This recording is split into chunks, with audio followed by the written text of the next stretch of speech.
আসসালামু আলাইকুম। আমি পলি। আমি এখন আপনাদের একটি গল্প পড়ে শোনাচ্ছি। গল্পের নাম পরিযান। লিখেছেন ইশিতা রহমান সানজিদা। পর্ব সংখ্যা 28 থেকে 30 পর্যন্ত সবগুলো একসাথে পড়ে শোনাচ্ছি। শাড়ির আঁচল টেনে ঘাম মুছল পরি। গলার শুকিয়ে কাঠ হয়ে গেছে। পাশে ফিরে তাকালো পরি। হারিকেন এখনো জ্বলে বিদায় শায়েরের ঘুমন্ত চেহারার স্পষ্ট দেখতে পাচ্ছে সে। তার মানে এতক্ষণ সে স্বপ্ন দেখছিল। কি ভয়ানক স্বপ্ন! পরি দ্রুত কম্বল ফেলে নেমে পড়ল। জগ থেকে পানি ঢেলে ঢকঢক করে খেয়ে নিল। এরপর কি আর ঘুমাতে পারবে সে? একবার ভাবলো জানালা খুলে ভেলি ফুলের ঘ্রাণ নিবে, কিন্তু ফুবুর কথা মনে পড়তেই আর জানালা খোলা হলো না। এখন ওর পালঙ্কের দিকে এগোতেই ভয় লাগছে। পরি তৎক্ষণাৎ নিজেকে শুধালো, পরি তুই তো সাহসী। রূপালীর বাড়ি থেকেই আসার সময় তো কতগুলোকে একসঙ্গে পিটিয়েছে। এই সামান্য বিষয়ে ভয়ের কি আছে? কিন্তু স্বপ্নটা ভাবাচ্ছে পরীকে। আপনি ওখানে দাঁড়িয়ে কি ভাবছেন? সম্বিত ফিরে এলো পরীর। তাকিয়ে দেখলো শায়ের জেগে গেছে। উঠে বসে পরীর দিকে তাকিয়ে আছে। পরী কম্পিত কণ্ঠে বলে, পানি খেতে এসেছিলাম। কথাটা বলে পরী ধীর পায়ে এসে পালঙ্কে বসে। শায়ের বলে, আপনি মনে হয় কোনো খারাপ স্বপ্ন দেখেছেন, তাই না? খুবই খারাপ স্বপ্ন। আচ্ছা, এখন ঘুমিয়ে পড়ুন। না, আটকে ওঠে পড়ি। কেন? না মানে যদি স্বপ্নটা আবার দেখি। হাসলো শাহের। পরি কৌতূহল দৃষ্টিতে তাকিয়ে রইল। তাহলে কি সারা রাত জেগে থাকবেন নাকি? সকালে কিন্তু তাড়াতাড়ি উঠতে পারবেন না। কালকে আপনাকে নিয়ে আপনার বাড়িতে যাব। মনটা ভালো হয়ে গেল পরীর। খুশিতে মনটা নেচে উঠল। সে হেসে জিজ্ঞেস করে, সত্যি? হ্যাঁ সত্যি। এবার তো ঘুমান। পরি শুয়ে পড়ল, কিন্তু ঘুম আসছে না। পরীকে এপাশ ওপাশ করতে দেখে শায়ের বুঝলো পরি ঘুমায়নি। বাড়িতে যাওয়ার খুশিতে নাকি স্বপ্নের ভয়ে। শায়ের বলল, ছোটবেলায় আমি যখন ভয়ঙ্কর স্বপ্ন দেখতাম তখন মায়ের হাত ধরে ঘুমাতাম, আর কোনো খারাপ স্বপ্ন দেখতাম না। আমিও কি তাই করব এখন? করতে পারেন। তাহলে আপনার হাত দিন। দেয়া যায়। আশেপাশে হারিকেন নেই এখন। অতীত মনে পড়তেই হেসে উঠল পরি। খুব বাজেভাবে পুড়িয়ে দিয়েছিল হাতটা, আর এখন সেই হাতটাই সারা জীবনের জন্য ধরতে হচ্ছে। পরি আলতো করে শায়ের হাতটা ধরে তারপর চোখ বন্ধ করে নেয়। শায়ের আনমনে বলে উঠল, আপনার হাসি সুন্দর। চোখ বন্ধ থাকা অবস্থাতেও পরি বলে, শুধুই সুন্দর? ভীষণ সুন্দর আপনার হাসি। আপনার থেকেও আপনার হাসি বেশি সুন্দর। পরি এবার জবাব দিল না। সে চুপচাপ শুয়ে রইল। শায়ের একটু চুপ থেকে আবার বলল, বাড়াবাড়ি রকমের সৌন্দর্যের চোখ ঝলসানো মায়া থাকে। ঝলসে যাবে চোখ, হৃদয় পূর্বে তাও তাও সে মাধুর্য থেকে চোখ ফেরানো যাবে না। যে আগুন সব জ্বালিয়ে দেয় সে আগুনকে কজন ভালোবাসতে পারে বলুন? পরি এবার শায়রার হাত ছেড়ে অন্যদিকে ফিরে শুয়ে রইল। সে বুঝতে পারছে পাশে থাকা মানুষটির মনের কথা। প্রথম দেখাতেই যে সে পরিতে বেঁধে গেছে। সে পরীর সান্নিধ্য চায়, এটাও পরি বুঝেছে। পরীর অনুমতি ব্যতীত শায়ের তাকে স্পর্শ করবে না, এটাও ওর জানা। তবুও কিসের এত দ্বন্দ্ব? কেন পরি শায়েরকে কিছু বলতে পারে না? শায়েরের প্রতি ওর যেন অদৃশ্য টান উপস্থাপনা করেছেন সৃষ্টিকর্তা। সেজন্য পরীর নিজেরই ইচ্ছা করে দুদণ্ড শায়েরের সাথে বসে কথা বলতে, কিন্তু কোনো এক আড়ষ্টতা জেকে ধরে ওকে। পাখি ডাকা পড়ে ঘুম ভাঙে পরীর। গায়ের কম্বল ফেলে উঠে বসে সে। শায়ের এখনো ঘুমাচ্ছে। পরী পাশ ফিরে তাকালো এবং কিছুক্ষণ ধরে সে তাকিয়েই রইল। প্রশ্ন জাগছে ওর মনে, এতক্ষণ ধরে দেখছে কেন সে মানুষটাকে? মনে ধরেছে নাকি? পরী কোথায় যেন শুনেছে ভালোবাসলে সে যেমনই হোক না কেন তাকে দেখতে অসম্ভব ভালো লাগে। চোখ জুড়িয়ে দেখার আনন্দ অনেক। সেরকমই ভালো লাগছে পরীর। উঠতে গিয়ে পরী খেয়াল করে ওর আঁচল শায়ের পিঠের নিচ পর্যন্ত। আস্তে করে পরী টান দিল আঁচলটা, কিন্তু পারে না। আর একটু জোরেই টান দিতেই শায়ের চোখ মেলে তাকালো। ঘুম জড়ানো গলায় বলল, কোনো সমস্যা? পরক্ষণেই সে নিজেই বুঝে গেল। পরীকে সাহায্য করলো সে। পরী উঠে চলে গেল। বাইরে এখন সে যেতে পারবে। তাই পরী কলপারে গিয়ে মুখ হাত ধুয়ে নিল। আসার পথে খুশিনা ফুপু এসে হাজির। তিনি বললেন, নতুন বউ, তুমি উঠা পড়ছো? যাও গোসল কইরা একখান ভালা কাপড় পইরা হতে দেখি, আমার রান্দায় সাহায্য করো। মাথা নাড়ালো পরি। ঘরে গিয়ে একটা কমলা রঙের শাড়ি নিয়ে কলপারে গিয়ে গোসল করে নিল। তারপর রান্নাঘরে খুশিনার কাছে গেল। খুশিনা রুটি বানাচ্ছে। পরি একটা পিঁড়িতে বসলো। খুশিনা বটি দিয়ে পেঁয়াজ মরিচ কাটতে দিল পরীকে। এটা সে পারে, তাই সে পেঁয়াজ কাটছে। এমন সময় চামেলি এলো সেখানেই। বলল, নতুন ভাবি কি করো? পরি তাকালো চামেলির দিকে, মুচকি হেসে বলল, কাজ করি। তুমি আমাদের সাথে নাস্তা করে যেও। আচ্ছা, হাসলো চামেলি। খুশি না পরীকে জিজ্ঞেস করে, কি কি রান্না পারো নতুন বউ? আমি কিছুই রান্না করতে পারি না ফুপু। খুশি না যেন আকাশ থেকে পড়লো, বলল, কও কি, এত বড় মাইয়া রান্না পারো না? আম্মা আমাকে রান্নাঘরে যেতে দেয় না, কাজের লোক আর আম্মাই সব করে। চামেলি অবাক হয়ে বলে, তোমাগো বাড়িতে কামের মানুষ আছে নতুন ভাবি? তোমার বাপের অনেক টাকা বুঝি? পরি আবারও হাসলো, তারপর বলল, আমার আব্বা 4 গ্রামের জমিদার, আমি জমিদার কন্যা। রুটি সেকা বন্ধ করে দিল খুশি না। শায়ের জমিদারের মেয়ে বিয়ে করে এনেছে শুনে বেশ অবাক তিনি।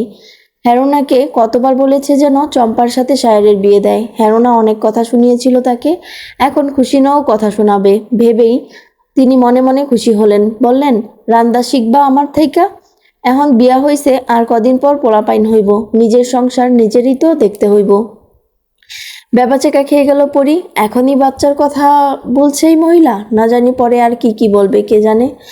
ঘরে পাটি বিছিয়ে খেতে বসেছে শায়ের আর চামেলি। পরি খাবার বেড়ে দিচ্ছে, খুশিনার কথাতেই সে খাবার বেড়ে দিচ্ছে।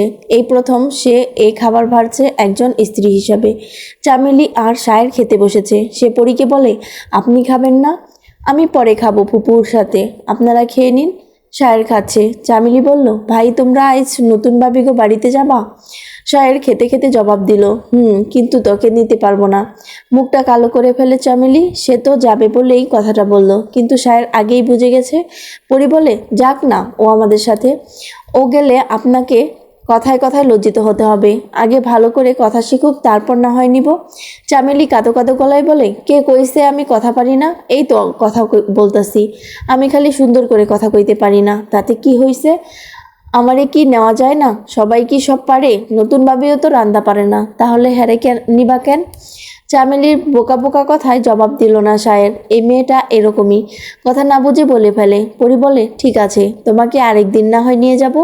নতুন ভাবি তুমি বাইরে কও না, কিছু না পারলে কি বিয়াও হয় না? তুমি তো রান্না পারো না, তোমারও তো বিয়া হইছে। ফুপু তো কইল আর কয়দিন পর তোমাকে পোলাপাইন হইব। তাইলে তো আমারও।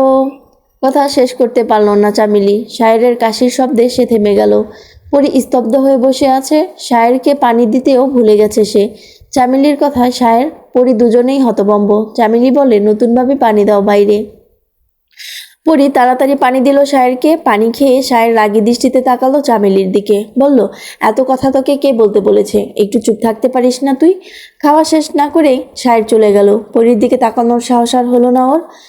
বোরখা পরে তৈরি পরি, বাড়ি যাওয়ার আনন্দ ওর, তাই তাড়াতাড়ি তৈরি হয়েছে। চামেলিকে ফেলে যাওয়া সম্ভব হলো না। সে কেঁদে অস্থির। হ্যারোনা মানা করলো না মেয়েকে, কেননা চামেলির কাছ থেকে শুনবে শায়েরের শ্বশুরবাড়ি কেমন। গাড়ি ভাড়া করেছে শায়ের, তাতে করে 3 জন রওনা হলো। নূরনগর পৌঁছাতে দুপুর হয়ে গেল। নিজ বাড়িতে এসে ছুট লাগালো পরি। সবার আগে গেল মালার কাছে, মায়ের কোলে ঝাঁপিয়ে পড়ে মায়ের গলা জড়িয়ে ধরে বলে, কেমন আছেন আম্মা? ভালো, তুই কেমন আছস? আপনাদের ছাড়া আমি ভালো নাই আম্মা, অনেক মনে পড়ে সবাইকে। মালা পরীর গালে হাত রেখে বলে, সব কিছু যেদিন আপন কইরা নিবি সেদিন দেখবি ওই বাড়িই তোর সব। জুম্মান দৌড়ে এলো পরীর কাছে। পরীকে দেখে সে খুব খুশি। পরী জুম্মানকে নিয়ে নিয়ে গেল রূপালীর কাছে। বাবুকে কোলে নিয়ে কিছুক্ষণ গল্প করলো। ওখানে বসেই হাসিতে মেতে উঠল। কুসুম দৌড়ে এসে বলে, পরি আপা আপনি এইখানে? বড় আম্মা ডাকতাছে। মায়ের কাছে যেতেই এক গাদা বকুনি খেতে হলো পরীকে। শায়েরকে কেন এখনো বৈঠকে একা ফেলে এসেছে সেজন্য। কোনো জ্ঞান বুদ্ধি কোনো জ্ঞান বুদ্ধি কি ওর নেই নাকি? যথেষ্ট বড় হয়েছে সে, তবুও এমন ভুল করে কিভাবে? পরি মাথা নিচু করে সব শুনলো। মালা নিজের কথা শেষ করে পরীকে নিজের ঘরে পাঠালো। মন খারাপ করে ঘরে গেল পরি। শায়েরকে খেয়াল করলো না। পরীকে এভাবে আসতে দেখে শায়ের বুঝলো না যে কি হয়েছে। সে জিজ্ঞেস করে, বাড়িতে আসলেন মন ভালো করার জন্য, আর এসে মন খারাপ করে বসে রইলেন কেন? আমার মন ভালো করার কেউ নেই, তাহলে মন ভালো হবে কিভাবে? আপনি বুঝলেন কিভাবে যে কেউ নেই? আমি বুঝি সব, আমি কি ছোট নাকি? ও, আপনি তো যথেষ্ট বড়, বিয়েও হয়ে গেছে। কিন্তু জুম্মান তখনই এসে বলে, ওদের খেতে ডাকছে মালা। তাই আর কথা হলো না ওদের। নিচে নেমে গেল। খাওয়া শেষে মালা সাহেবকে ডাকলেন। তিনি বললেন, আমি জানি না বাবা তুমি কেমন, যতটুকু দেখেছি জানছি, খারাপ জানি নাই। পরি আমার সবচাইতে আদরের মাইয়া, ওরে এতদিন অনেক কষ্টে আগলাইয়া রাখছি, এখনো তোমার কাছে থাকবো, তুমি আমার মাইয়াটারে আগলাইয়া রাখো। পরি এখনো জানে না বাইরের দুনিয়া কেমন, কোনোদিন বাইরে যায় নাই তো, ওরে তুমি সব বুঝবা। ওরে তুমি সব বুঝাবা, আমার মাইয়াডারে ভালো রাইখো। বলতে বলতে মালা চোখ মুছলেন। সায়ের মালাকে আশ্বস্ত করে বলল, আপনি চিন্তা করবেন না, আপনার মেয়ে আমার দায়িত্ব। এখানে থাকাকালীন আমি যেমন আমার সব দায়িত্ব নিখুঁতভাবে পালন করেছি, তেমনি আপনার মেয়ের সব দায়িত্ব ও পালন করব। আপনি চিন্তা করবেন না। সায়েরের কথা শুনে স্বস্তির নিঃশ্বাস ফেলল মালা। পরি বড়ই দুরন্ত, কখন কি করে বসে বোঝা অসম্ভব। রাগটাও একটু বেশি। সায়ের পরীকে সামলাতে পারবে কি না এই চিন্তা মালার বেশি। কিন্তু সায়েরের সাথে কথা বলে সে বুঝতে পারলো সায়ের ঠিকই পরীকে মানিয়ে নিতে পারবে। মালা চলে গেল। সায়ের সামনে পা বাড়াতেই দেখলো পরি দাঁড়িয়ে আছে, মুখটা এখনো গম্ভীর করে আছে। সায়ের কিছু জিজ্ঞেস করার আগেই পরি বলে উঠল, আমি সত্যিই কি শুধু আপনার দায়িত্ব? আপনি আপনার কাজকে আর আমাকে একই নজরে দেখেন? না, আসলে আপনাকে আর কষ্ট করে কিছু বলতে হবে না। চলে গেল পরি। খুব রাগ হচ্ছে সায়েরের উপর। পরীকে দায়িত্ব মনে করে সে। বিয়েটা কি ছেলে খেলা নাকি? পরীর কাছে তাই মনে হচ্ছে। প্রথমে নওশাদ, তারপর শেখর, শেষমেশ সায়েরের সাথে বিয়ে হলো। এটাকে তো খেলাই মনে হয়। সে ঠিক করলো সায়েরের সাথে কথাই বলবে না। সায়ের বুঝলো পরী অভিমান করেছে। এখনই এত অভিমান, পরে আর কি হবে কে জানে। কিন্তু সে আর পরীর মান ভাঙাতে যেতে পারলো না, কারণ আফতাব তাকে ডেকেছে। সন্ধ্যার পরে ঘরে ফিরল সায়ের, কিন্তু পরী নেই। দীর্ঘশ্বাস ফেলে সায়ের ঘর ছেড়ে বেরিয়ে গেল। ছাদের কার্নিশ ঘেঁষে দাঁড়িয়ে আছে পরী, আকাশের দিকে তাকিয়ে বিন্দুকে খুঁজছে। বিন্দুই একদিন বলেছিল যে মানুষ মারা গেলে নাকি আকাশে তারা হয়ে যায়। তাই পরী এসেছে বিন্দুর সাথে কথা বলতে। তুই থাকলে খুব ভালো হতো বিন্দু। আজ তুই নেই বিন্দু, কিন্তু তোর মাঝি তোকে এখনো ভালোবাসে। সোনা আপা তার ভালোবাসা পেয়েছে, রূপা আপা পায়নি, কিন্তু সিরাজ ভাইয়ের ভালোবাসা সত্যি। আর আমাকে দেখ, একজনের দায়িত্ব আমি। ওই সুখান পাগলাটাও ভালোবাসা বোঝে। কত গভীর ওর ভালোবাসা। আমার কপাল খারাপ বিন্দু। জ্বলন্ত তারাগুলোর দিকে তাকিয়ে হাসলো পরী। বিন্দুকে খুব মনে পড়ছে, কিন্তু ওই বিন্দু এখন ধরাছোঁয়ার বাইরে। চাদর ছাড়া ছাদে কেন এসেছেন আপনি? ঠান্ডা লাগছে না? সায়ের শায়েরের গলার আওয়াজ চিনল পরী, তাই পেছন ফিরে তাকালো না। পরী ওভাবে বলল, এই দায়িত্বটা আপনার নিতে হবে না। পরীর অভিমান যে গাঢ় হয়েছে তা বেশ বুঝতে পারছে শায়ের। সে পরীর পাশে দাঁড়িয়ে আকাশের দিকে তাকিয়ে বলে, স্ত্রীকে সুখে রাখার দায়িত্ব তো স্বামীর নিতে হয়। শুধুই সুখ নয়, ভালোবাসার দায়িত্বও কিন্তু নিতে হয়। আপনি কোন দায়িত্বের কথা বলছেন বুঝলাম না। পরীর জবাব না পেয়ে শায়ের বলতে শুরু করলো, আপনি আমাকে প্রথম কবে দেখেছি জানেন? আমি আপনাকে প্রথম কবে দেখেছি জানেন? হয়তো জানেন, বিয়ের দিন। না, আমি আপনাকে প্রথম দেখেছি সম্পানের নৌকাতে। বাইরে দাঁড়িয়ে ভিজছি আর আপনি ভেতরে যাওয়ার অনুমতি দিলেন। আমিও ভেতরে গেলাম। আপনি তখন ঘুমটা টেনে বসেছিলেন, মেকআপ পরেননি। আপনার খেয়াল ছিল না যে আপনার মুখ বরাবর আয়না গাঁথা ছিল নৌকার ছোঁয়ের সাথে, যেখানে স্পষ্ট আপনার মুখটা আমি দেখেছিলাম। আপনি এমন একজন নারী যাকে ফেরানোর সাধ্য কারণেই। আপনাকে দেখে যদি কোনো পুরুষ প্রেমে না পড়ে, তাহলে সে সবচেয়ে বড় পাপী। আমি সেই পাপ কি করে করি? কিন্তু আমার কাছে আপনি সম্পূর্ণ নিষিদ্ধ, আর নিষিদ্ধ জিনিসের প্রতি আমরা বেশি আকৃষ্ট হই। তবু আপনার থেকে দূরে থাকতে চেয়েছি সবসময়। আমার মাঝে আকাশ পাতাল তফাৎ। কোথায় রাজকন্যা আর কোথায় রাজার বাগানের সামান্য মালি। এই দ্বন্দ্ব আপনার থেকে আমাকে দূরে সরিয়ে রেখেছে। কিন্তু নিয়তি দেখুন, আমি কখনোই এটা ভাবিনি যে আমার ভাগ্যে আপনিই আছেন। আকাশের থেকে দৃষ্টি সরিয়ে শায়েরের দিকে তাকালো পরী, কিন্তু শায়ের তখনও আকাশের দিকেই তাকিয়ে আছে। পরী জবাব না পেয়ে শায়ের আবারও বলল, আমি আপনার বড় বোনকে দেখিনি, আর তার ভালোবাসার মানুষকেও দেখিনি। সুখান পাগলা আর তার বউয়ের ভালোবাসাও দেখিনি। আর রইল সিরাজ ভাইয়ের কথা, সে চলে যাওয়ার পরই কিন্তু আপনাদের বাড়িতে আমি প্রথম আসি। মূলত সিরাজ ভাইয়ের জায়গাটা আমাকে দেওয়া হয়েছে। ওদের ভালোবাসা আমি বুঝবো কিভাবে ওদের ভালোবাসা আমি বুঝবো কিভাবে? তবে সম্পান বিন্দুর ভালোবাসার সাক্ষী আমি নিজেও। আকাশের দিকে থেকে মুখ ফিরিয়ে পরীর দিকে তাকালো শায়ের। পৃথিবীতে কেউ কারো মতো করে ভালোবাসতে পারে না। তাহলে সব ভালোবাসার পরিণতিও যে একই হতো। নিজ স্থান থেকে নিজের প্রিয় মানুষকে ভালোবাসতে হয়। সে ভালোবাসার মাধুর্য থাকে অন্যরকম। এখন আপনিই বলুন, ওদের মতো ভালোবাসা চাই, নাকি আপনার স্বামীর ব্যক্তিগত ভালোবাসা চাই? কোনটা? দ্বিধায় পড়ে গেল পরী। কি উত্তর দিবে বুঝতে পারল না। চেয়েও পরী কঠোর হতে পারছে না। যে মেয়েটা অধিকতর সাহসী, রন্ধ্রে রন্ধ্রে তার মিশে আছে রাগ, আর সেই মেয়েটির রাগ উদাও, সাহসও হারিয়ে গেছে যেন। ভালোবাসা মানুষের দুর্বলতা। ভালোবাসলে মানুষ কোনো না কোনো কারণে ভয় পাবেই। সেই ভয়টা পরীর হচ্ছে, কিন্তু কিসের ভয়? হারিয়ে ফেলার নাকি অন্য কিছু? বুঝে উঠতে পারে না পরী। সে নির্দ্বিধায় শাড়ির দিকে তাকিয়ে আছে। চোখের ভাষা এই মুহূর্তে পরী পড়তে অক্ষম, তাই বেশিক্ষণ দাঁড়াতে চাইল না সে। ঘুরে হাঁটা ধরতেই শাড়ির আঁচলে সজোরে টান পড়তেই সে দাঁড়িয়ে গেল। পেছন ফিরে তাকাতেই শায়ের বলল, আমার প্রশ্নের উত্তর দেবেন না? পরী এবার ঘুরে দাঁড়ালো। শায়ের দিকে এগুতে এগুতে বলল, আপনার প্রশ্নের উত্তর আমার জানা নেই। ভালোবাসা বলতে আমি ওদের কাহিনীগুলো বুঝি, এর বেশি কিছু জানা নেই আমার। পড়ালেখা শেখানোর শিক্ষক থাকলেও ভালোবাসা শেখানোর শিক্ষক কিন্তু নেই। ভালোবাসার শিক্ষক থাকে না, দুজনের মধ্যে তৈরি হয়। তাহলেই ভালোবাসার মানে বুঝবেন। পরী শায়েরের আরেকটু কাছে আসলো। অন্ধকারের আবছা আলোতে চোখ রাখলো শায়েরের চোখ। বলল, তাই? তাহলে দুজনের মধ্যে ভালোবাসা তৈরি কিভাবে করা যায় বলুন তো? শায়ের এবার থামলো। এবার একটু বেশিই বলছে সে। ঠান্ডাও লাগছে।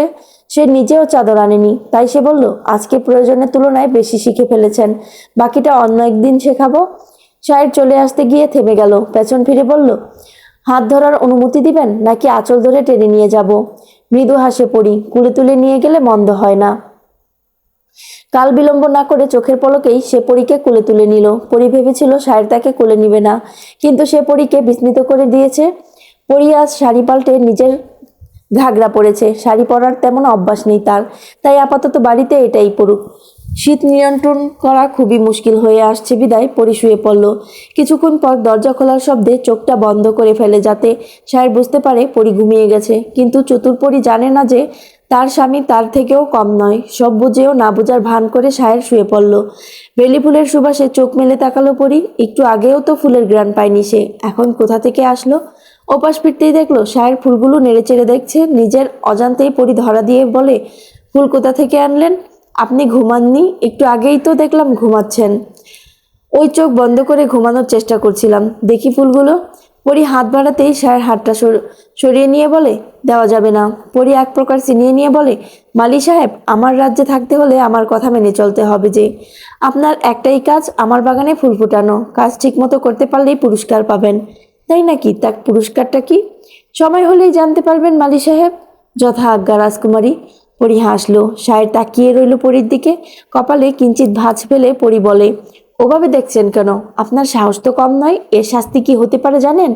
প্রশ্নের জবাবে শায়ের হাত বাড়ালো পরীর দিকে। গাল গলিয়ে গাড়ে হাত দিয়ে কাছে টেনে আনে পরীকে। গভীরভাবে প্রেয়সীর কপালে উষ্ঠ ছুঁয়ে দেয়, বলে, শাস্তিস্বরূপ মৃত্যুদণ্ড হলেও আমি মাথা পেতে নিব পরিজান। ঈষৎ কেঁপে উঠল পরীর সর্বাঙ্গ। কর্ণকুহরে পরিজান শব্দটি বারবার বাজতে লাগলো। এই এই ডাকেও যেন মাদকতা আছে। আফিমের মতো নেশালো। আফিমের নেশা কেটে গেলেও এই নেশা যেন কাটবার নয়। নিজের অর্ধাঙ্গিনীকে এইভাবে চেয়ে থাকতে দেখে শায়ের হাসে বলে, অনেক বড় অন্যায় করে ফেলেছি, এবার কি শাস্তি দিবেন বলুন? আগের ন্যায় পরীকে তাকিয়ে থাকতে দেখে সে বলে, শাস্তিটা কি দিবেন ভাবতে থাকুন, আমি ঘুমাই। উষার আলো ফুটতেই চারদিকে ঝলমল করে ওঠে। ঘাসে পাতার জমে থাকা শিশির বিন্দু চিকচিক করে উঠল। সূর্য রশ্মিতে মেঘপুঞ্জের রূপবত্তা যেন দ্বিগুণ বেড়ে গেল। শিশির ভেজা পথ পেরিয়ে মানুষ যাচ্ছে নিজ গন্তব্যে। শীত আস্তে আস্তে কমতে শুরু করেছে। দিনের বেলাতে তেমন শীত না লাগলেও রাতের শীত বাড়ে। চাষিরা দলে দলে শীতের ফসল ঘরে তুলছে। তাদের খুশি যেন আর ধরে না। বন্যার পর যে দুর্ভিক্ষ দেখা দিয়েছিল তা এখনো কিছুটা রয়ে গেছে। এবারের ফসলে বোধ হয় তা মিটবে। সূর্যের আলোতে ঝলমল করছে জমিদার বাড়ির আঙিনা। তখনই সেখানে আগমন ঘটে শেখরের। শায়েরই প্রথম দেখে সে কিছুটা ঘাবড়ে গেল শেখরকে দেখে, কেননা তার হাতে মাথায় ব্যান্ডেজ করা, সারা মুখে অসংখ্য দাগ স্পষ্ট। শেখর শায়েরের সাথে কোনো কথা না বলে বৈঠকে গিয়ে হাজির হয়। আফতাব আর হওয়ার প্রস্তুতি নিচ্ছিল। শেখরকে আসতে দেখে আফতাব প্রচণ্ড রেগে গেলেন। বললেন, তুমি এখানে কি চাই? তোমার সাহস তো কম না, এত কিছু করে আবার এখানে এসেছো। মুহূর্তেই বাড়ির সকলে জেনে গেল শেখরের আমার কথা। মালা জেসমিন ছুটে গেলেন বৈঠকে। পরী, কুসুম আর জুম্মান দরজার আড়ালে কান পেতে রইল। শেখর সবার কাছে কিছু বলার অনুমতি চাইছে। আফতাব শুনতে চাইলেন, তিনিও দেখতে চান ছেলেটা কি বলে। শেখর বড় একটা নিঃশ্বাস ফেলে বলতে লাগলো, বিয়ের দিন রওনা হওয়ার আগেই খবর পেলাম আমার ছোট বোনকে কেউ অপহরণ করেছে। কি করব বুঝতে পারছিলাম না। পুলিশকেও জানাতে পারিনি, যদিও আমার বোনের কোনো ক্ষতি করে দেয়। আমার পরিবারের সবাইকে অপহরণকারী একটা জায়গায় যেতে বলে, কিন্তু দুর্ভাগ্যবশত গাড়ি দুর্ঘটনায় ওই দিন সবাই আহত হই। হঠাৎই কি হয়ে গেল বুঝিনি। পরে পুলিশই আমার বোনকে উদ্ধার করে। এর পেছনে ছিল আমার বন্ধু নাইম। ওই ওই এই জঘন্য কাজটা করেছে। আফতাব জিজ্ঞেস করলো, সে কেন এরকম করবে? তুমি মিথ্যা মিথ্যা বলতেছ। আমি সত্যি বলছি। নাইমকে পুলিশে দেওয়া হয়েছে। নাইম নিজের মুখে সব স্বীকার করেছে। বিশ্বাস না হলে আপনি খোঁজ নিতে পারেন। নাইমের এরকম এরকম করার কারণ সে পরীকে পছন্দ করত। আচ্ছা দেখব, যদি তোমার কথা মিথ্যে হয় তাহলে কঠিন শাস্তি পাবে তুমি। শেখর মাথা নেড়ে বলে, ঠিক আছে, তাহলে কি এবার বিয়েটা হচ্ছে? সাহের নড়ে চড়ে দাঁড়ালো। তার সামনে তার স্ত্রীকে বিয়ে করার কথা বলছে, তা মানতে পারছে না সে। আফতাব বলল, সে কথা ভুলে যাও, কারণ আমার মেয়ের বিয়ে হয়ে গেছে। শেখর অবাক হয়ে বলল, কি বলছেন এসব? পরীর বিয়ে হয়ে গেছে মানে? কার সাথে? আপনি আমাকে কথা দিয়েছেন পরীকে আমার হাতে তুলে দেবেন। শোনো, তোমার জন্য আমি আমার সম্মান হারাতে বসেছিলাম। অনেক কষ্ট করে সব ঠিক করেছি। এখন বিয়ে হয়ে গেছে, তুমি যেতে পারো। এবার শেখর রেগে আগুন। সে আফতাবের সাথেই দু এক কথায় ঝগড়া বাঁধিয়ে ফেললো। শায়ের আর ওখানে থাকলো না, অন্দরে চলে গেল। শেখরের কথাগুলো বিষের মতো লাগছে। শায়েরকে ঘরে যেতে দেখে পরিও পিছু পিছু ঘরে গেল। শায়েরকে চিন্তিত দেখে বলল, আপনি শুধু শুধু চিন্তিত হচ্ছেন কেন? আমি কোনো কারণে চিন্তিত নই। তাহলে এভাবে চলে এলেন যে? ওই ছেলেটা বারবার আপনাকে বিয়ে করবে বলছে। তাছাড়া ওর সাথে আপনার বিয়ে হওয়ার কথা ছিল। আমার ওকে ভালো লাগছে না। মৃদু হাসলো পরি। শায়ের জ্বলছে। এত খুশি লাগছে পরীর। ওকে হাসতে দেখে শায়ের রুষ্ট চিত্তে বলল, আপনি হাসছেন? পরি শায়ের কাছে এসে দাঁড়িয়ে বলল, তো কি হয়েছে? আমার তো আর বিয়ে হচ্ছে না তার সাথে। আমি ওর মুখে আপনার নাম সহ্য করতে পারছি না। আচ্ছা ঠিক আছে, আপনার শুনতে হবে না, আমিই যাই, গিয়ে শুনে আসি। পরীর হাত টেনে ধরে শায়ের টানেল টানেলের টানের ফলে পরি শায়েরের একদম কাছে চলে আসে। দেখে মনে হচ্ছে তার স্বামীর মন ক্ষুণ্ণ হচ্ছে। ওই ছেলেটা যতক্ষণ পর্যন্ত না যাবে ততক্ষণ পর্যন্ত আপনি এখানেই থাকবেন। মালি সাহেব, আপনার বউকে কেউ নিয়ে যেতে পারবে না। আপনার কাছ থেকে তো নয়ই। পরীকে পালঙ্কে বসিয়ে শায়ের নিজেও ওর পাশে বসলো। পরি জিজ্ঞেস করলো, আচ্ছা ওই ছেলেটা এমন কেন করলো? বন্ধু হয়ে বন্ধুর এত বড় ক্ষতি করতে পারলো? যদি মরে যেত ছেলেটা? আপনাকে পছন্দ করে ছেলেটা আসামিদের খাতায় নাম লিখিয়েছে, যেখানে তার ডাক্তার হওয়ার কথা ছিল। সত্যিকারের ভালোবাসা কখনোই মানুষকে খারাপ পথে নিয়ে যায় না, বরং একটা খারাপ মানুষকে ভালো পথে নিয়ে আসে। পরি শায়েরের হাত জড়িয়ে ধরে কাঁধে রাখে। পরি শায়েরের হাত জড়িয়ে ধরে কাঁধে মাথা রাখে। মুহূর্তটা বেশ লাগছে পরীর কাছে। অনেকগুলো হাত পেরিয়ে পরি এক বিশ্বাসী হাত পেয়েছে। হোক নামে নিম্নবিত্ত ছেলে, কিন্তু তার ভালোবাসা তো কোনো খাদ নেই। ভালোবাসা সত্যি হলে নুন পান্তা খেয়েও সারা জীবন কাটিয়ে দেওয়া যায়। শায়েরের সাথেই অনায়াসে সারা জীবন কাটিয়ে দিতে পারবে। কোনো নিকষ কালো মেঘের ছায়া যেন কখনোই না আসে। কিন্তু নাইম নামের ছেলেটা একটু বেশিই করছে বলে মনে হলো পরীর। ভালোবাসা তো কোনো প্রতিযোগিতা নয় যে জোর করে হলেও তাকে পেতে হবে। তাহলে কেন ছেলেটা এমন করে বসলো? এখন এর জন্য কতদিন জেলে থাকতে হবে কে জানে। আমার হিয়ার মাঝে লুকিয়েছিলে, দেখতে আমি পাইনি, তোমায় দেখতে আমি পাইনি। আমার হিয়ার মাঝে লুকিয়েছিলে, বাহির পানে চোখ মেলেছি বাহির পানে। আমার হৃদয় পানে চাইনি। আমার হিয়ার মাঝে লুকিয়েছিলে, দেখতে আমি পাইনি, তোমায় দেখতে আমি পাইনি।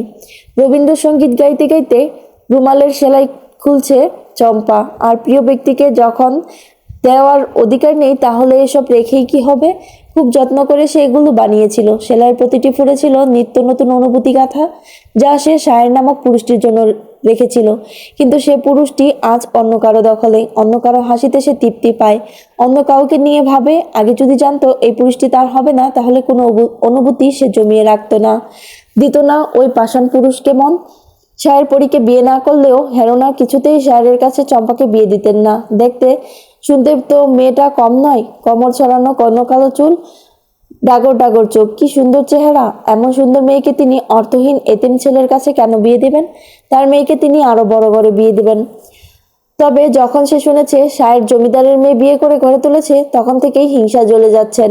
রূপবতী পরীকেও তার সহ্য হচ্ছে না। তাই তিনি খুশিনার সাথেও তেমন কথা বলেন না, কেননা খুশিনা খুবই বড়াই করেন পরীকে নিয়ে। হেরোনার মেয়ের থেকেও দ্বিগুণ সুন্দরী মেয়েকে ঘরে তুলেছে শায়ের। এজন্য দুজনের মধ্যে চলে কথার প্রতিযোগিতা। চামেলি মাটিতে পা ছড়িয়ে বসে বোনের কাণ্ড দেখতেছে।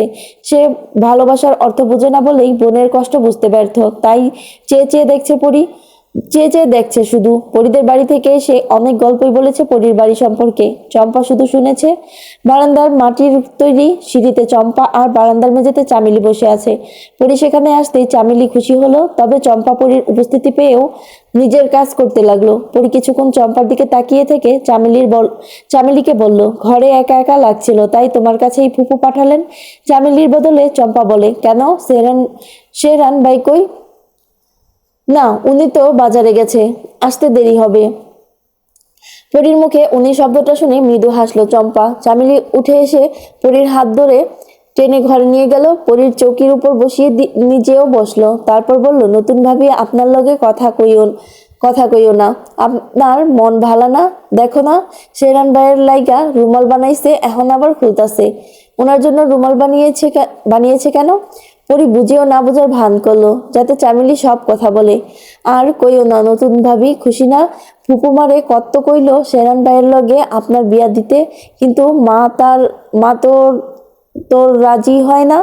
আপা সেই আশায় রুমাল বানাইলো, কিন্তু দেখো শেষমেশ তোমারে ভাই বিয়া কইরা আনলো। যদি আপার লগে বিয়া হইতো তাহলে কি তোমার মতো সুন্দর ভাবি পাইতাম? খিলখিল করে হেসে উঠলো চামেলি। পরি আগেই বুঝেছিল চম্পা সাহেরকে পছন্দ করে, কিন্তু পুরোপুরি সব জানে না। যদি হেরোনার মত থাকতো তাহলে হয়তো পরীর জায়গা চম্পা থাকতো। পরি সারা ঘরে চোখ বুলিয়ে দেখে একটা ছেলের ছবি আর কিছু পোস্টার টানানো। পরি জিজ্ঞেস করে, এসব কার ছবি? চামেলি যেন আকাশ থেকে পড়লো, মাথায় হাত দিয়ে বলল, আল্লাহ গো, হেরে চিনো না তুমি? সালমান শাহ, অনেক বড় নায়ক। হ্যাঁ নায়ক? পরি ঠিক বুঝলো না। ঘরবন্দি থাকাতে এসবের সাথে পরিচিত না সে, তাই বিখ্যাত নায়ককে চিনতে পারলো না। চামেলি আবার বলল, নতুন ভাবি, আমি আর আপা প্রতিদিন সন্ধ্যার সময় টুনিগো বাড়িতে যাই আর টেলিভিশন দেখি। তুমি দেখবা? না, আমি দেখবো না। রাতের বেলা ফুপু বের হতে বারণ করেছে। ও, তুমি তো নতুন বউ। আহো আমরা তোমাকে ঘরে যাই, দেখি শেরান ভাই আইসে নাকি। চামেলি গান ধরলো, উত্তরে ভয়ঙ্কর জঙ্গল, দক্ষিণে না যাওয়াই মঙ্গল, পূর্ব পশ্চিম দুই দিগন্তে নদী। চামেলি নাচতে নাচতে যেতে লাগলো, আর পরি হেঁটে হেঁটে। মেয়েটার দুরন্তপনা দেখতে ভালোই লাগে পরীর, কিন্তু চম্পার জন্য খারাপ লাগছে। সন্ধ্যার পর বাড়ি ফিরেছে সায়ের। পরি মাগরিবের নামাজ শেষ করে বসেছিল, একাই ছিল সে। ফুপু ফুপু পাশের বাড়িতে খুশ গল্প করতে গেছেন। চামেলি চম্পা টেলিভিশন দেখতে গেছে। পরি ঘরে সম্পূর্ণ একা। দরজা ঠকঠক আওয়াজ শুনে পরি দরজা খুললো। সায়ের পাশ কাটিয়ে ভেতরে ঢুকলো। পরি খেয়াল করেছে আসার পর থেকে সায়ের কেমন যেন আচরণ করছে। পরীর থেকে যথাসম্ভব দূরে থাকার চেষ্টা চালাচ্ছে। কোনো কারণে সায়ের এরকম করছে পরি তা ভেবে পাচ্ছে না। এত খারাপ লাগছে পরীর, কেননা এই পুরুষটিকে যে তার ভীষণ মনে ধরেছে। সেই প্রথম যেদিন সম্পানের নৌকাতে দেখা হয়েছিল সেদিন থেকেই সায়েরের কথাগুলো শ্রুতিমধুর মনে হতো পরীর কাছে। এত সুন্দর আর গুছিয়ে বোধ হয় কেউ কথা বলতে পারে না। ক্ষণে ক্ষণে যখনই পুরুষটির সাথে দেখা হতো তখনই সে আবারও পরীকে মুগ্ধ করত। আর আজ সেই পুরুষটি পরীর স্বামী। স্বামীর অবহেলা তো প্রতিটি নারীকেই ব্যথিত করে, সেজন্য পরীর মনটাও ভীষণ ব্যথিত। কাল থেকে সায়ের কোনো কথা বলেনি পরীর সাথে। পরী কিছু জিজ্ঞেস করলে জবাব দিয়েছে শুধু, এর বাইরে একটা কথাও সে বলেনি। পরনে পাঞ্জাবি খুলে একটা গেঞ্জি পরেছে সায়ের। পরী তাকিয়ে আছে সায়েরের দিকে। নিজেকে পরিপাটি করে পিছন ফিরতেই পরীর চোখে চোখ পড়ল। সাথে সাথে চোখ ফিরিয়ে নিল সে। বাইরে যাওয়ার জন্য পা বাড়াতেই পরী বলে উঠল, কোথায় যাচ্ছেন? সায়ের না তাকিয়ে জবাব দিল, কাজ আছে। আমাকে একা রেখে যাবেন না। থমকে দাঁড়ালো সায়ের। পিছন ফিরে বলল, কেন? ফুপু নেই? পাশের বাড়িতে গেছে। আপনি একা থাকতে ভয় পান? পরী কয়েক কদম এগিয়ে এলো। সায়েরের মুখোমুখি দাঁড়িয়ে বলল, সূর্যাস্তের পর হৃদয়ের একাকিত্ব বাড়ে। তখন মানুষ সূক্ষ্ম একটা হৃদয় খোঁজে তার হৃদয়কে বাঁধার জন্য। একাকিত্ব দূর করতে চায়। ভয়ের থেকে মানুষ একাকিত্বে বেশি ভোগে। আপনি কি আমার একাকিত্ব বোঝেননি? এবারও পরীর চোখে চোখ রাখলো না সায়ের, তবে চোখ দুটো যেন অনেক কথা বলতে চাইছে। নিজেকে সংযত করে সায়ের চলে এলো, বাইরে গেল না। পরি বলল, কিছু বলবেন না? এবার সায়ের মুখ খুলল, কণ্ঠে গাম্ভীর্যতা এনে বলল, আমার জন্য একাকিত্ব ভোগ করতে হবে না আপনাকে। যেখানে আমি আপনার যোগ্য নই সেখানে আমার জন্য আপনি নিজেকে দুর্বল করবেন না। যদি কখনো আফসোস হয় তাহলে বলবেন, আমি সরে যাব আপনার পথ থেকে। পরীর মনে জানান দিল যে সায়ের কিছু শুনেছে। তাহলে কি রূপালীর বলা কথা সায়ের শুনেছে? তাই হবে, না হলে সায়েরের এত পরিবর্তন হতো না। বাড়ি থেকে আসার আগে রূপালী পরীকে কিছু কথা বলে। সায়ের ছোট ঘরের ছেলে, পরীর যোগ্য না। বামন হয়ে চাঁদে হাত দিয়েছে, এমনকি অনেক আফসোস করেছিল। কিন্তু পরি তখন একটা জবাব দিয়েছিল, যদি টাকা পয়সা সুখ দিত তাহলে তুমি কেন সুখী হলে না আপা? রূপালী তারপর আর একটা কথাও বলেনি। সায়ের বোধ হয় অর্ধেক কথা শুনেই এসব বলছে। আমার মনের পথে যে একবার আসে তার ফিরে যাওয়ার পথ নেই, আপনি ফিরবেন কিভাবে? সায়ের জবাব দিল না। পরীর সঙ্গে বেশিক্ষণ কথা বললে নিজেকে সংযত রাখা অসম্ভব, তাই পরীর থেকে সরে গিয়ে পালঙ্কে বসলো। পরী এগুলো না সায়েরের দিকে। সে ভাবলো, রূপালীর মাথা খারাপ বলে কি সায়েরকেও মাথা খারাপ করতে হবে নাকি? রূপালী সবসময় পরীর সুখ চেয়েছে বিদায় এসব বলেছে। পরী তখন ভেবেছিল সে নিজের সুখকে দেখিয়ে দেবে বোনকে, কিন্তু সায়ের নিজেই তো বুঝতেছে না কিছু। পরী এগিয়ে গেল জানালার দিকে, হাত বাড়িয়ে খুলে দিল জানালা। হুড়মুড়িয়ে বেলি ফুলের সুবাস ঢুকলো। পরী পেয়ে সায়েরের দিকে তাকালো। শুয়ে আছে সায়ের। অস্থির চিত্তে নয়নে কিছুক্ষণ তাকিয়ে থেকে সে আবারও জানালা দিয়ে বাইরে তাকালো। এশার নামাজ পড়ে শুয়ে পড়ল পরী। সায়ের আগেই ঘুমিয়ে গেছে। ফুপু বলে গিয়েছেন সায়ের এলে যাতে ওরা খেয়ে শুয়ে পড়ে, আর আসতে দেরি হবে। পরীর খাওয়ার জন্য সায়েরকে ডাকলো না এবং নিজেও খেলো না। অর্ধেক রাত কাটলো এপাশ ওপাশ করে। সকালে সায়ের আগেই ঘুম থেকে ওঠে। কালকে সে একটা কাজ জোগাড় করেছে। গ্রামের মাতব্বর সায়েরকে বেশ পছন্দ করেন। তিনি তার আড়তে কাজ করতে বলেছেন সায়েরকে। আজকে সেখানেই যাবে সায়ের। পরিও উঠে ফুপুর কাছে গেল। কাজ না পারলেও কিছু কিছু সাহায্য সে করে। রান্না করেছিল পরি। তখনই একজন বৃদ্ধ মহিলা এলেন হাজারি করতে করতে। খুশি না দৌড়ে গেলেন উঠানে, আর পরিয়ে বসে রইল। মহিলাটি চিৎকার করে বলতে লাগলেন, সেহরান কই, ওর বউ কই? সায়েরও সেখানে গেল। বাড়ির সকলেই উপস্থিত। মহিলা কাঁদছে আর বলছে, হ্যাঁ রে সেহরান, কোন অপয়া মাইয়া ঘরে তুললি যে কিনা আমার পোলাটারে খাইয়া দিল? কথাটা বুঝলো না সায়ের, তাই জিজ্ঞেস করে, কি হয়েছে চাচি? কি হয় নাই ক? তরে আর তোর বউরে আইন না আমার পোলাটা মইরা গেল। অলক্ষী মাইয়া আইতেই আমার পোলা খাইলো, তুই থাকবি কেমনে? তরেও খাইবো দেখিস। সায়েরের মনে পড়লো এই চাচির ছেলে গাড়ি করে পরীকে প্রথম এই বাড়িতে এনেছে। ছেলেটা মারা গেছে। সে বলে, আপনার ছেলে মারা গেছে কখন? কাইল রাইতে ভালা পোলা ঘুমালো, সকালে আর উঠলো না। অহন বউ পোলা পাইন খাইব কি? সব তোর বোর লাইগা হইছে। অলক্ষী, এই সংসার টিকবো না সেহরান, টিকবো না। সায়ের ধমকে মহিলাটিকে বের করে দিলেন। অতঃপর নিজের ঘরের দিকে গেল। দরজার দাঁড়িয়ে পড়ি। ছলছল নয়নে সে সায়েরের দিকে তাকিয়ে আছে, তবে সেখানে না দাঁড়িয়ে ঘরের ভেতরে চলে গেল। সায়ের বুঝে গেল এতক্ষণের সব কথাই পরীর কানে গিয়েছে। সে দ্রুত ঘরে গিয়ে পরীর হাত টেনে ধরলো। পরী কাছে দেখে ওকে নিজের বুকে জড়িয়ে নিল সে। এই ছিল পরিজনের 28 থেকে 30 পর্যন্ত সবগুলো পর্ব একসাথে।